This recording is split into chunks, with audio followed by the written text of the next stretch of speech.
لیکن اپنی آنکھ کو غلط جگہ ڈالنے سے، پھر اپنے دل پر غلط طرح کے وسوسے طاری کرنے سے اپنے آپ کو بچانا۔ اسی لیے جب انسان کی آنکھ غلط جگہ پڑتی ہے تو اس کے دل کے اندر غلط تاثرات پیدا ہوتے ہیں، ایک زہر اس کے دل کے اندر داخل ہونا شروع ہو جاتا ہے۔ اسی لیے قرآن کریم نے اور اللہ تبارک و تعالیٰ نے پردے کا حکم نازل فرمایا۔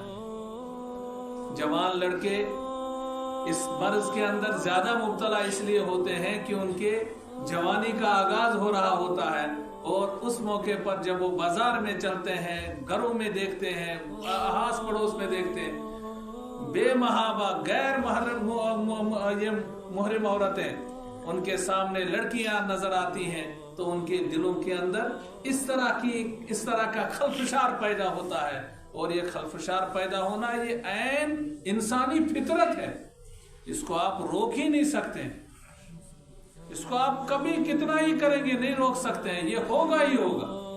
اگر کوئی کہتا ہے نہیں ہوتا ہے، اس کا مطلب وہ انسان ہی نہیں۔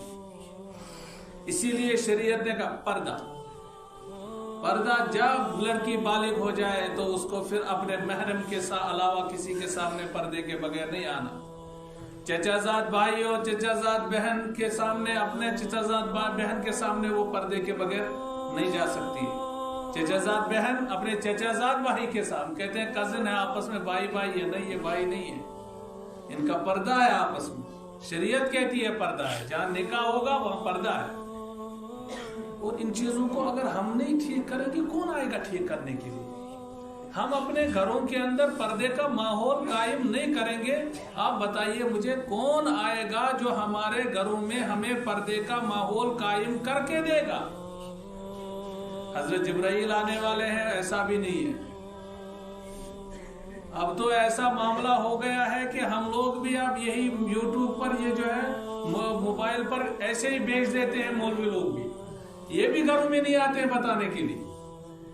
اب آپ نے جو کرنا ہے گھروں میں، خود اپنے گھروں میں کنٹرول کرنا ہے، اور جو دیندار بندہ اپنے گھر میں کنٹرول کر کے اپنے گھر کی خواتین کو تحفظ فراہم نہ کر سکے وہ بے غیرت ہے۔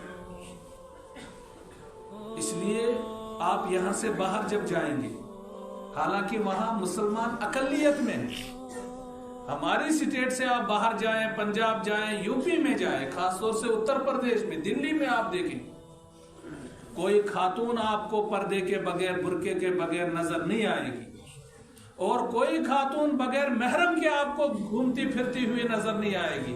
اور دن کے اجالے میں تو سوال ہی نہیں ہے کہ آپ کو خواتین کا ایسا سیلاب نظر آئے جیسا ہمارے بازاروں میں نظر آتا ہے۔ یہ بے دینی نہیں تو اور کیا ہے؟ ہم یہاں اکثریت میں ہیں، ہمارا ماحول ان سے زیادہ جو ہے پابند ہونا چاہیے۔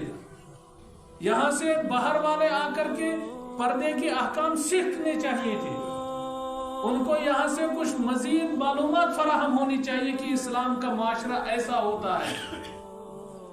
لیکن جو بھی آیا اس نے جب کشمیر کو دیکھا اور یہاں سے جانے کے بعد جاتے وقت جو باتیں بتائی وہ یہی بتائی کہ آپ بہت پیچھے، اور حقیقت میں ہم ہیں پیچھے، 50 سال نہیں، 100 سال نہیں، کئی 100 سال پیچھے۔